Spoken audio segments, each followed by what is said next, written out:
ನಾನು ಸ್ಟೇಡಿಯಂ ಅಲ್ಲೂ ಕೂಡ ನಾನು ಪೊಲೀಸ್ ಅವ್ರ ಹತ್ರ ಮಾತಾಡಿದೆ. ಇದು ಅನ್ಕಂಟ್ರೋಬಲ್ ಕ್ರೌಡ್, ಎಲ್ಲ ಗೇಟ್ ಎಲ್ಲ ಕಿತ್ತು ಬಿಸಾಕಿ ಎಲ್ಲ ತುಳಿದು ಸ್ಟ್ಯಾಂಪೇಡ್ ಆಗಿ ಆಗಿದೆ. ಇಲ್ಲಿ 6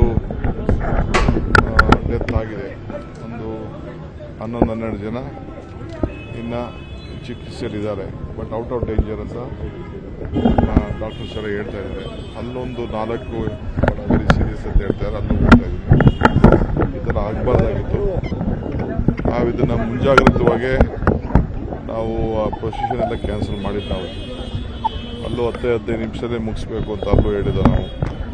ಅಲ್ಲೂ ನಾವು ಏನು ಫರ್ದರ್ ಇದು ಮಾಡೋಕ್ಕೆ ಹೋಗಿಲ್ಲ. ಬಟ್ ಏಕೆಂದರೆ ಪರಿಸ್ಥಿತಿ ಔಟ್ ಆಫ್ ಕಂಟ್ರೋಲ್. ನಮ್ಮ ಪೊಲೀಸ್ ಅವರು ಕೂಡ ಯಾರು ಏನು ಮಾಡೋಕ್ಕೆ ಇರಲಿಲ್ಲ. ಭಾಳ ವಿಷಾದ ವ್ಯಕ್ತಪಡಿಸ್ತೀನಿ. ಇದು ನೊಂದಂಥವ್ರಿಗೆ ಮಿಕ್ಕಿದ್ದು ನಾವೆಲ್ಲ ಕೂತ್ಕೊಂಡು ಮಾತಾಡ್ಬಿಟ್ಟು ಬೇರೆ ವಿಚಾರಗಳನ್ನ ನಿಮಗೆ ಮಾಡಿ ಎಷ್ಟು ಮ್ಯಾಕ್ಸಿಮಮ್ ಮಾಡಬೇಕು ಅಷ್ಟು ಮಾಡಿದ್ದಾರೆ. ಈ ರೀತಿ ಕ್ರೌಡ್ ಅನ್ಎಕ್ಸ್ಪೆಕ್ಟೆಡ್ ಆಗಿ ಬರ್ತಾರೆ ಅಂತ ಈಗ ನಮ್ಮ ಮೆಟ್ರೋಗಳೇ ಬರೋಕ್ಕಾಗಲಿಲ್ಲ. ಆ ಥರ ಪರಿಸ್ಥಿತಿ. ಇಲ್ಲಿ 6 ಜನ, ಅಲ್ಲಿ 4 ಜನ ಅಂತ ಹೇಳ್ತಾ ಇದ್ದಾರೆ. ನಾನು ಅಲ್ಲಿಗೆ ಹೋಗಿ ನೋಡ್ಬಿಟ್ಟು ಇಬ್ರು ಮಾತ್ರ ಐಡೆಂಟಿಫೈ ಆಗಿದ್ದಾರೆ. ಒಂದು ಡಾಕ್ಟ್ರು, ಈಗೊಂದು ತಾಯಿ ಬಂದಿದ್ದಾರೆ, ಅಜ್ಜಿ ಬಂದಿದ್ದಾರೆ. ಅಜ್ಜಿ ಅವ್ರು ಪೋಸ್ಟ್ ಮಾರ್ಟಮ್ ಮಾಡಬೇಡಿ, ನಮ್ಗೆ ಹಂಗೆ ಕೊಡಿ ಅಂತ ಹೇಳಿದ್ರು. ಆ ಥರ ಮಾಡೋಕ್ಕಾಗಲ್ಲ, ಅದೆಲ್ಲ ಮಾಡ್ತಾ ಇದ್ದಾರೆ. ಒಂದು 13 ಜನ ಇದ್ದಾರೆ. ಸಿಎಂ ಇವಾಗ ಮಾತಾಡ್ತಾರೆ, ನೀವೇನೋ ಹೋಗ್ತೀರಾ, ಪ್ರೆಸ್ ಮೀಟ್ ಮಾಡ್ತಾರೆ? ಖಂಡಿತ ನಾನು ಹಾಸ್ಪಿಟಲ್ ಹೋಗ್ತೀನಿ. ಸರ್, ಇದರಲ್ಲಿ ವಿಪಕ್ಷಗಳು ಆರೋಪ ಮಾಡ್ತಾ ಇದಾವೆ ಸರ್, ನಿಮ್ ಕಾನೂನು ಸುವ್ಯವಸ್ಥೆ ಅವ್ರು ಏನ್ ಬೇಕಾದ್ರೂ ನಮ್ಮ ಅವ್ರ ಕಾಲದಲ್ಲಿರೋರು ಅವರೇ ಪೊಲೀಸು, ನಮ್ಮ ಕಾಲದಲ್ಲಿರೋರು ಅವರೇ ಪೊಲೀಸು. ಯಾರು ಹೊಸಬ್ರು ಯಾರು ಇಲ್ಲ ಇಲ್ಲಿ. ನಾವ್ಯಾರು ಹೊಸಬ್ರು ಯಾರು ಮಾಡಕ್ ಹೋಗಿಲ್ಲ. ಪ್ಲಾನ್ ಮಾಡಿಲ್ಲ ಅಂತ ಆರೋಪ ಪ್ರಚಾರಕ್ಕಾಗಿ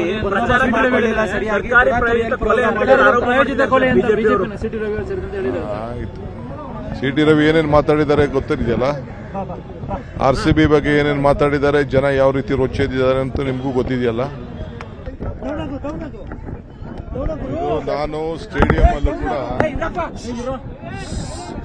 ಅಲ್ಲೂ ಕೂಡ ನಾನು ಪೊಲೀಸ್ ಅವ್ರ ಹತ್ರ ಮಾತಾಡಿದೆ.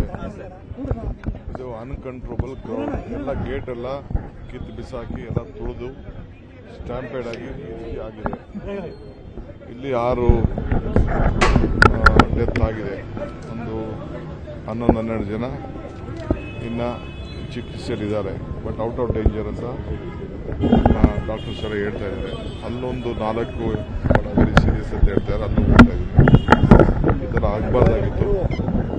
ನಾವು ಇದನ್ನು ಮುಂಜಾಗ್ರತವಾಗಿ ನಾವು ಆ ಪ್ರೊಸೀಜರ್ ಎಲ್ಲ ಕ್ಯಾನ್ಸಲ್ ಮಾಡಿದ್ದು. ನಾವು ಅಲ್ಲೂ 10-15 ನಿಮಿಷದೇ ಮುಗಿಸ್ಬೇಕು ಅಂತ ಅಲ್ಲೂ ಹೇಳಿದ್ದು. ಅಲ್ಲೂ ನಾವು ಏನು ಫರ್ದರ್ ಇದು ಮಾಡೋಕ್ಕೆ ಹೋಗಿಲ್ಲ. ಬಟ್ ಏಕೆಂದರೆ ಪರಿಸ್ಥಿತಿ ಔಟ್ ಆಫ್ ಕಂಟ್ರೋಲ್. ನಮ್ಮ ಪೊಲೀಸ್ ಅವರು ಕೂಡ ಯಾರು ಏನು ಮಾಡೋಕ್ಕೆ ಇರಲಿಲ್ಲ. ಭಾಳ ವಿಷಾದ ವ್ಯಕ್ತಪಡಿಸ್ತೀನಿ. ಇದು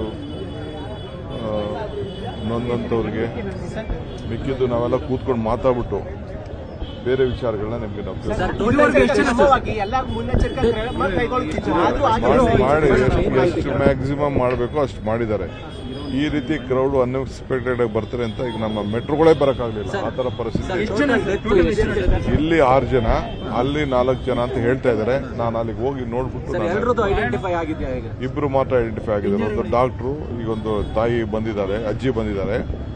ಅಜ್ಜಿ ಅವ್ರು ಪೋಸ್ಟ್ ಮಾರ್ಟಮ್ ಮಾಡಬೇಡಿ, ನಮ್ಗೆ ಹಂಗೆ ಕೊಡಿ ಅಂತ ಹೇಳಿದ್ರು. ಆ ಥರ ಮಾಡೋಕ್ಕಾಗಲ್ಲ, ಅದೆಲ್ಲ ಮಾಡ್ತಾ ಇದ್ದಾರೆ. ಒಂದು 13 ಜನ ಇದ್ದಾರೆ. ಸರ್, ಸಿಎಂ ಇವಾಗ ಮಾತಾಡ್ತಾರೆ, ನೀವೇನೋ ಹೋಗ್ತೀರಾ, ಪ್ರೆಸ್ ಮೀಟ್ ಮಾಡ್ತಾರೆ?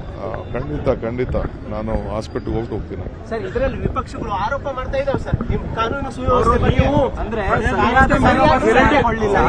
ಅವ್ರು ಏನ್ ಬೇಕಾದ್ರೂ ನಮ್ಮ ಅವ್ರ ಕಾಲದಲ್ಲಿರೋರು ಅವರೇ ಪೊಲೀಸು, ನಮ್ಮ ಕಾಲದಲ್ಲಿರೋರು ಅವರೇ ಪೊಲೀಸು. ಯಾರು ಹೊಸಬ್ರು ಯಾರು ಇಲ್ಲ ಇಲ್ಲಿ. ನಾವ್ಯಾರು ಹೊಸಬ್ರು ಯಾರು ಮಾಡಕ್ ಹೋಗಿಲ್ಲ. ಪ್ಲಾನ್ ಮಾಡಿಲ್ಲ ಅಂತ ಆರೋಪ ಪ್ರಚಾರಕ್ಕಾಗಿ